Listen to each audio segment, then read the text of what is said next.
Hoje, continuamos a série dos 3 programas sobre responsabilidade civil médica, sendo esse programa o 2 de 3. No programa anterior, dissemos que de cada 10 ações de paciente contra médicos, cerca de 8 delas são impertinentes. Hoje, a gente vai falar sobre aquelas 20% em que os médicos perdem. Errar é da natureza humana e a gente sabe disso. Só que no campo jurídico, se o erro trouxer danos e repercussões na esfera pessoal de outra pessoa, ele tem que ser indenizado. E aí, antes de falar em indenização, a gente precisa entender o que é o erro e o que é considerado uma falha num campo tão técnico e tão complexo como o da medicina. Juridicamente, o erro é definido pelo artigo 1º do Código Civil, que diz que aquele que por ação ou omissão voluntária, negligência ou imprudência violar o direito ou causar dano a outra pessoa, ainda que for moral, ele comete ato ilícito. Na medicina, a definição de erro ela se complementa à definição jurídica. O Conselho Federal de Medicina diz que o erro médico é a conduta profissional inadequada que supõe uma inobservância técnica capaz de produzir um dano à vida ou à saúde de outra pessoa.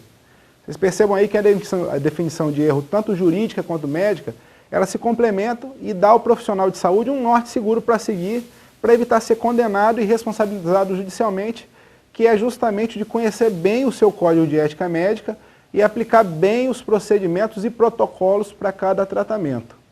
E aí, óbvio, que parece ser muito lógico o que eu estou dizendo, e realmente é.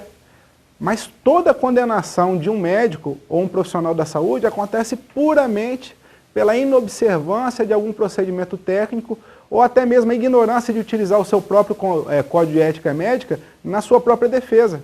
Como disse aí o Conselho Federal de Medicina, e repito, erro médico é a conduta profissional inadequada. Então entendam bem, numa ação judicial por erro médico, o juiz, o promotor, o advogado, eles não têm autoridade técnica para dizer se o profissional agiu corretamente ou não. O que acontece nesses julgamentos é, em última análise, a avaliação por outro médico, que é um perito designado pelo juiz, para apurar se o procedimento e as etapas utilizadas seguiram determinados protocolos. Portanto, eu estou falando do ponto de vista jurídico, o resultado de uma ação acerca do erro médico, ela não vai levar em consideração se o paciente foi ou não foi curado, se ele viveu ou morreu, mas sim se o doutor seguiu à risca os procedimentos indicados no seu manual. O mesmo a gente diz sobre eventuais punições éticas pela conduta do médico com o hospital em que trabalha e com o paciente que ele atende. O Código de Ética Médica ou de Conduta Médica ele tem que ser um livro de cabeceira do profissional que quer evitar aí ser responsabilizado civilmente e até penalmente.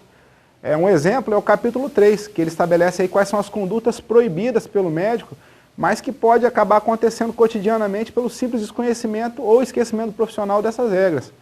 Lembrando alguma delas, a gente tem o artigo 11 que diz que receitar ou atestar laudos de forma ilegível, quer dizer, com os famosos hieroglifos, pode gerar uma infração ética. Quer ver outro? O médico, às vezes, pode chegar atrasado a algum plantão ou ter que se ausentar e acaba não deixando o substituto. Isso pode gerar responsabilidade civil e penal, segundo o Código de Ética Médica. Agora, o mesmo código que estabelece vedações, ele também estabelece importantes e diversos direitos ao médico. Um exemplo que pouca gente utiliza é que o médico ele pode eximir a sua responsabilidade jurídica caso aconteça algum problema com o paciente em razão do hospital não oferecer condições adequadas para o exercício da sua profissão. Isso está lá escrito no Manual de Conduta Médica. Portanto, a dica que eu dou hoje aos médicos é de se protegerem utilizando as regras estabelecidas pelo próprio Conselho de Classe e pelas normas estabelecidas pelos hospitais que trabalham. Se vocês seguirem isso, a probabilidade de serem responsabilizados é muito reduzida. Até o próximo.